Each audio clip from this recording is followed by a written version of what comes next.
You're not broken. You're not lazy. You're not unmotivated. You're distracted, relentlessly, strategically, and constantly, in a world engineered to steal your attention. It's no wonder your drive feels distant. But here's the truth. Your ambition is still alive. Your fire isn't gone. It's just buried under noise, clutter, and chaos that doesn't belong to you. This isn't a lack of willpower. It's a crisis of focus. And the moment you reclaim that focus, everything changes. This isn't about doing more. It's about finally doing what matters. Your ambition hasn't vanished. It's simply been drowned out by a world that never stops demanding your attention. Every day, you wake up with intentions to build, to create, to improve. But before long, you're swept into a current of messages, updates, and trivial obligations. What you mistake for a lack of drive is often the quiet suffocation of your deeper goals under layers of distraction. You're not lazy. You're overloaded. In today's world, noise is the enemy of clarity. And when clarity dies, drive fades with it. Not because it's gone, but because it no longer has space to breathe. You once had a fire. That inner fire still burns, but the smoke of distraction makes you forget it's there. Every ping on your phone, every mindless scroll, every unnecessary task added to your plate doesn't just steal time. It chips away at your sense of direction. Drive isn't something that magically appears when you feel inspired. It's the natural byproduct of being connected to what matters. And when you're constantly being pulled away from your core priorities, that connection is severed. You're left feeling unmotivated, aimless, maybe even defeated. But the truth is, your energy is simply being rerouted, drained by things that don't deserve it. This is the cost of distraction. It doesn't just waste minutes. It robs you of your momentum. When your mind is fragmented, your mission becomes blurry. You can't chase your goals at full speed when part of you is checking emails. Part is replaying yesterday's drama, and another part is wondering what everyone else is doing. You become a passenger in your own life, reacting instead of creating, surviving instead of building. This fragmented state convinces you that maybe you've lost it, that passion, that hunger. But you haven't. You've just been pulled too far away from yourself. To reclaim your drive, you don't need to hustle harder or get more motivated. You need to get quiet. You need to cut the noise long enough to remember why you started. Drive isn't manufactured. It's uncovered. It's what's left when the mental clutter clears, and you can hear your own thoughts again. Underneath the chaos, your goals are still calling. Your purpose hasn't gone anywhere. It's just waiting for you to shut out the static and listen. Every time you eliminate a distraction, you make room for focus. And focus is the fuel that reignites your drive. Not inspiration, not pressure, not some hack or trick.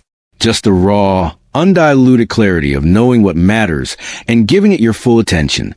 The world will keep trying to drown that out. But you have a choice to surrender to noise or to fight for your fire. Because that fire is still inside you. It never left. You've just been too distracted to feel it. Distraction is a master disguise. It doesn't show up as a villain. It creeps in as comfort, as harmless curiosity, as quick dopamine hits that slowly erode your ability to stay present with what matters. Over time, it begins to look like laziness. But make no mistake, what feels like procrastination, avoidance, or lack of discipline is often the result of your attention being constantly pulled in 100 directions. You're not unmotivated. You're misdirected. The endless loop of checking, scrolling, switching, and comparing fractures your focus so completely that you begin to question your own ambition. You wonder where your drive went, when in reality, it's been trapped beneath a surface flooded with noise and distraction. You haven't changed. Your environment has. The human brain wasn't built for this.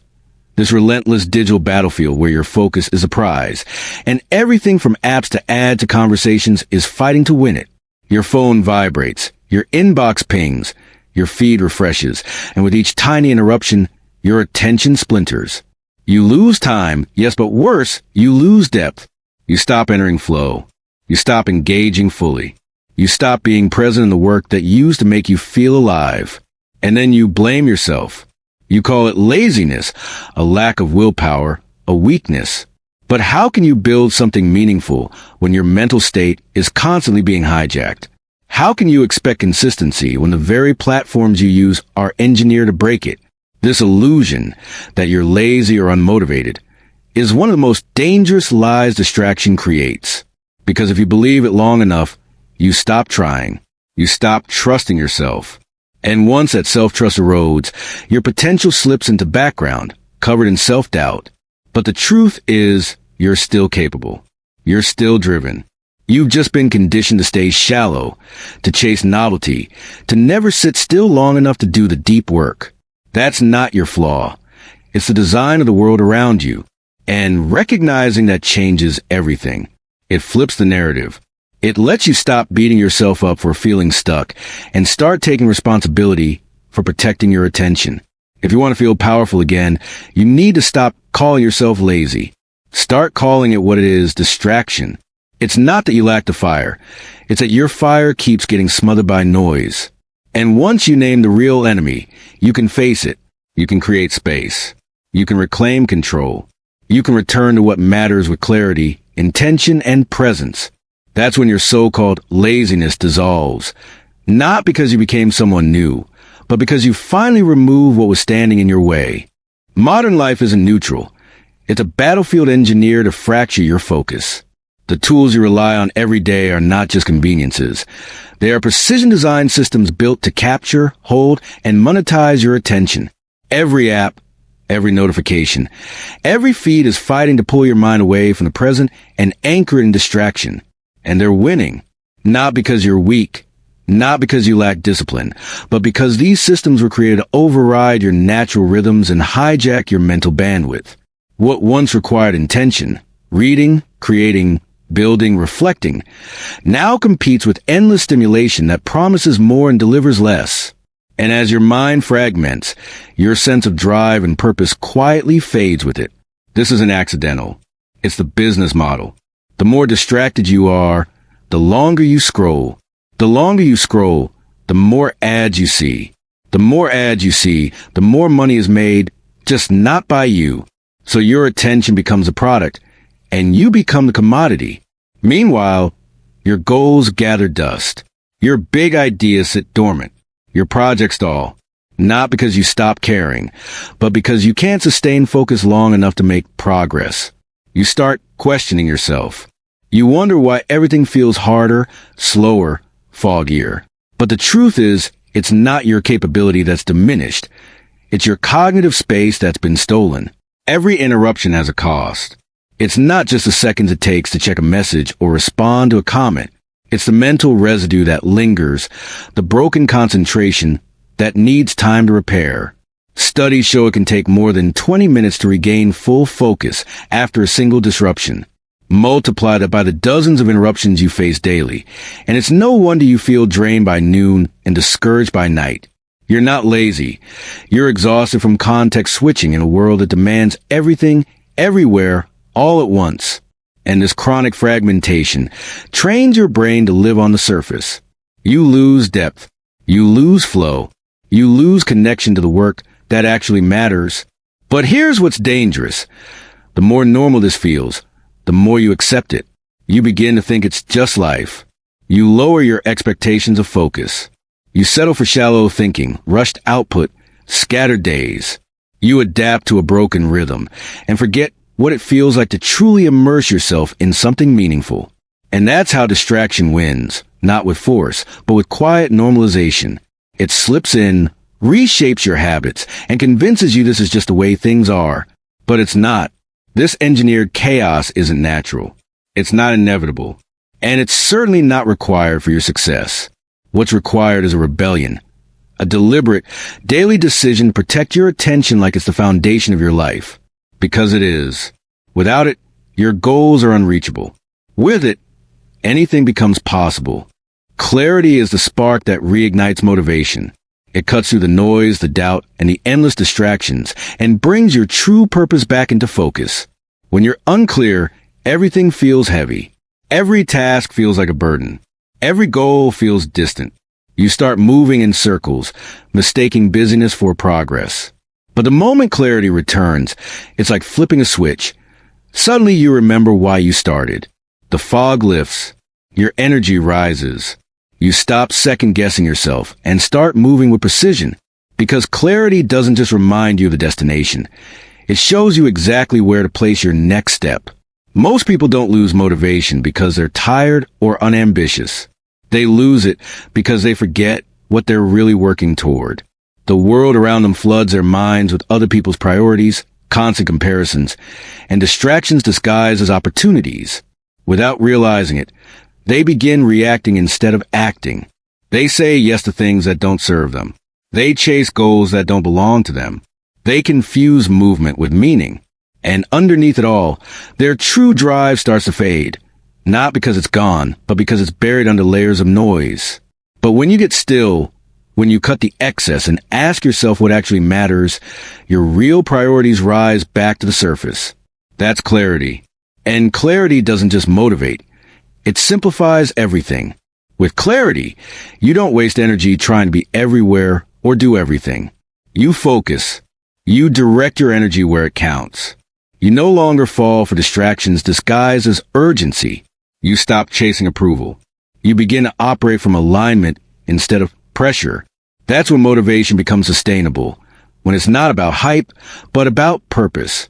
You stop needing external validation to keep going, because your internal compass is locked in. You know what you're here for, and that knowing silences the noise. Clarity gives your effort direction. It turns random action into intentional movement. It transforms work into mission. Without it, you might still push forward, but you'll burn out faster because you're working without meaning. You'll chase goals you don't believe in and wonder why you feel empty when you achieve them. But with clarity, even the hard days feel worth it. Even the setbacks feel like part of the process. Because you're not just working, you're building something that matters to you. That kind of motivation isn't fragile. It's not fleeting. It doesn't disappear every time you hit a wall. It endures because it's rooted in truth. When you return to clarity, you return to power. You stop drifting and start driving again, not in 10 directions, but in one bold, focused pursuit of what's real. Productivity is often misunderstood. It isn't about doing more. It's about doing the right things with intention and focus. In a world obsessed with hustle and endless to-do lists, we've been conditioned to believe that success is a byproduct of constant action. The reality is that success is found in strategic, meaningful action.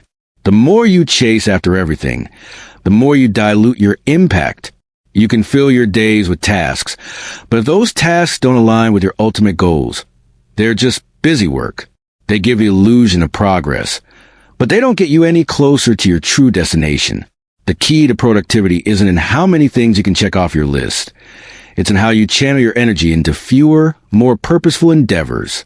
By focusing on the right priorities, you magnify your efforts and create results that matter. The modern productivity culture has tricked us into thinking that more effort equals more reward. We're constantly bombarded with tips and hacks to work smarter and achieve more in less time, but these are often just distractions themselves. The truth is, the more you do, the more scattered you become. You spend your time bouncing between projects, between emails, between meetings, and suddenly the entire day is gone without any real progress. But the moment you focus your attention on fewer, more important tasks, everything changes. You don't need to do everything. You just need to do what aligns with your vision. When you stop spreading yourself too thin, you find that you have the time, the energy, and the focus to do things better, not just faster. True productivity isn't about the volume of activity. It's about the quality of your engagement. When you direct your full attention to a single task, you move through it faster, with greater precision and purpose. You don't get bogged down in constant distractions, and you don't waste your energy on tasks that aren't important. You can achieve more in less time when you're focused, and that's the real power of productivity. It's not about forcing yourself to stay busy for the sake of being busy. It's about intentionally choosing what's worth your time and energy, and then giving it your full effort. When you focus your efforts on things that matter, you generate compound returns. Each task completed with excellence propels you toward the next, and before you know it, the results add up. The foundation of true productivity is simplicity. When you declutter your schedule, cut out unnecessary commitments, and stop trying to be everywhere at once, you create room for meaningful work. You make space for the tasks that align with your goals and allow your skills to shine. Focused, intentional action becomes more powerful than frantic multitasking ever could be. You stop being overwhelmed and start being strategic. You stop measuring your worth by how busy you are, and instead, measure it by how well you execute the things that matter. That's a shift that defines real productivity. The recognition that less is more when you direct your energy where it truly counts. Mental bandwidth is not infinite. It's a limited resource, just like time or energy. Every decision you make, every piece of information you consume, every distraction you allow into your mind consumes a slice of that bandwidth. And once it's depleted, you're left running on fumes, unable to focus, think clearly, or take meaningful action. The problem is that most people are unaware of just how much of their mental energy is being drained by things that don't matter. Constant scrolling, background noise, unnecessary obligations, overthinking, and digital clutter chip away at your cognitive capacity until there's nothing left for what's actually important. You try to work, but your mind is scattered. You try to focus, but you feel foggy. It's not a lack of motivation. It's that your mental space has been filled with junk. Every choice you make comes with a cost. Saying yes to something meaningless is saying no to something that matters. Letting your attention be pulled by low-value distractions means there's less of available for high-value tasks. And when your mind is constantly overloaded, you're in a state of survival, reacting, not creating. You default to what's easy instead of what's effective. You procrastinate not because you're lazy, but because your brain is overwhelmed and needs relief. If you don't control what gets your attention, everything will take it from you. And what you give your attention to, you give your life to. That's the real price of distraction. Not just lost time, but lost potential. To reclaim your drive, you must first reclaim your mental space. That means protecting your attention like it's sacred, because it means being ruthless about what you allow into your day, your mind, your environment. It means turning down the volume on the world, so you can hear yourself again. You can't do deep, focused, creative work when your brain is cluttered with trivial thoughts, decisions, and distractions. You need clarity. You need space. You need mental freedom to operate at your highest level. That doesn't come by accident. It comes from intention, from deliberately filtering what deserves your attention and discarding the rest. The most successful people don't just manage their time. They manage their attention. They understand that their ability to think, decide, and act is directly tied to how much mental bandwidth they have available. And they treat it like gold. You must do the same. If you want to do meaningful work, you need to spend your mental energy intentionally. You need to protect it from noise, from overcommitment, from distraction. Your mind is not a dumping ground for the world's problems, opinions, and interruptions. It's a tool, and its power lies in how clearly and effectively you use it. When you guard your mental bandwidth, you unlock clarity. You unlock energy. You unlock momentum. And with that, your true drive comes rushing back. Not because you forced it, but because you finally cleared the space it needed to breathe. Discipline doesn't thrive in chaos. It thrives in simplicity. The more complex your environment, your routine, or your goals, the harder it becomes to remain consistent. Simplicity removes friction. It clears the path. When everything around you is cluttered, physically, mentally, emotionally, you waste energy navigating the noise instead of channeling that energy into focused action. You don't need more willpower. You need fewer distractions. You don't need to add more to your schedule. You need to subtract what doesn't serve you. The most powerful form of self-discipline is not force. It's design. It's the quiet, deliberate decision to create a life that makes it easier to do what matters most. People think discipline is about grinding through resistance, but true discipline is about removing the resistance before it builds. It's about setting up your space so it encourages focus, choosing routines that simplify decisions, and eliminating anything that creates unnecessary friction between you and your goals. When you simplify, you give yourself the greatest gift, clarity. You no longer waste time debating what to do, when to do it, or how to start. Simplicity creates momentum. And momentum is where discipline finds its strength. When your goals are clear, your space is clean, and your tasks are aligned with your values, you stop fighting yourself. You don't have to summon motivation to move forward. You just move, because the path is visible and the obstacles have been stripped away. Complexity is the enemy of consistency. When everything feels urgent or when every task is a decision, burnout creeps in. But when you streamline your focus and commit to fewer, more important things, discipline becomes natural. It stops being something you have to force and becomes something you simply live. This isn't about being minimal for the sake of minimalism. It's about clearing space so your energy can be directed with precision. It's about reducing your input so your output becomes intentional. When your mind isn't bombarded with excess choices, excess noise, excess pressure, you unlock a level of clarity that makes consistency sustainable. Simplicity doesn't mean doing less.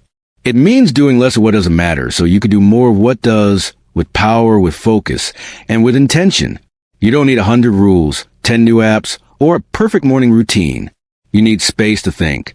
You need systems that reduce mental friction. You need priorities that are sharp and distractions that are few. That's where discipline lives, in the quiet spaces, in the clear boundaries, in the choices you make before the chaos begins.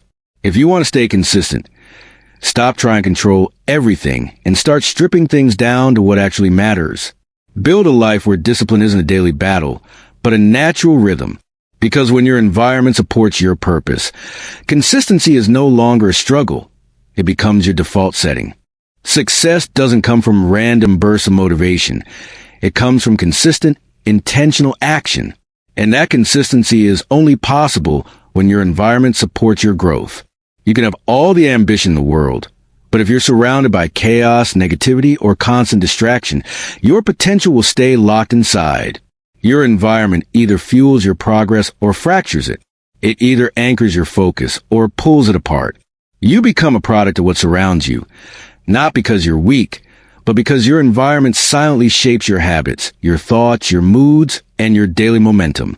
If your space is cluttered, your mind becomes cluttered. If the people around you are negative or directionless, their energy bleeds into your mindset. If your digital life is filled with noise, your inner world becomes noisy too. That's why changing your environment isn't optional. It's essential. Growth doesn't happen in environments that constantly trigger old patterns. If you're trying to break through but living in the same conditions that create your stagnation, progress will always feel like a struggle. You need to be intentional with what you allow around you. Remove the energy drains. Eliminate the visual chaos. Let go of toxic inputs. Create a space, physically, mentally, and emotionally, that reflects where you want to go, not where you've been. This isn't about perfection. It's about alignment. You don't need a fancy workspace or complete isolation. You need an environment that supports clarity, encourages discipline, and amplifies focus. When your surroundings reflect your values, your actions follow naturally. You don't have to push yourself as hard because the space itself becomes a silent partner in your success. Every object, every sound, every distraction carries a weight. And when you remove what doesn't serve you, you free up energy to pursue what does. You start to notice the difference between forced effort and effortless flow. You start to feel the impact of an organized space, uplifting energy and quiet support. Your creativity improves. Your motivation stabilizes. Your clarity sharpens. You feel less resistance, not because life gets easier, but because you eliminated so much of what was holding you back in the first place. A supportive environment doesn't just protect your attention, it restores it. It becomes a space where deep work happens, where confidence grows, and where momentum builds naturally. You don't rise above your environment, you grow within it. If you want to operate at a higher level, your space, your people, and your habits need to evolve with you. Audit your inputs. Clean your space. Curate your digital world. Surround yourself with energy that reflects who you're becoming. Because the right environment doesn't just support your goals. It accelerates them. It turns effort into ease. It makes consistency feel natural. And it reminds you every single day of the power you hold when you create a life that supports your success instead of silently sabotaging it. Your drive has never truly left you. It was never about lacking motivation or ambition. It was about losing control over your focus in a world designed to scatter your attention at every turn. The battle isn't with yourself. It's with the distractions that silently chip away at your clarity, your energy, and your momentum. When you recognize this truth, you reclaim your power. You begin to protect your mental space, simplify your environment, and align your actions with purpose. That's when motivation becomes unstoppable, when consistency becomes effortless, and when your true potential finally breaks free. You're not lacking drive, you're just ready to take it back.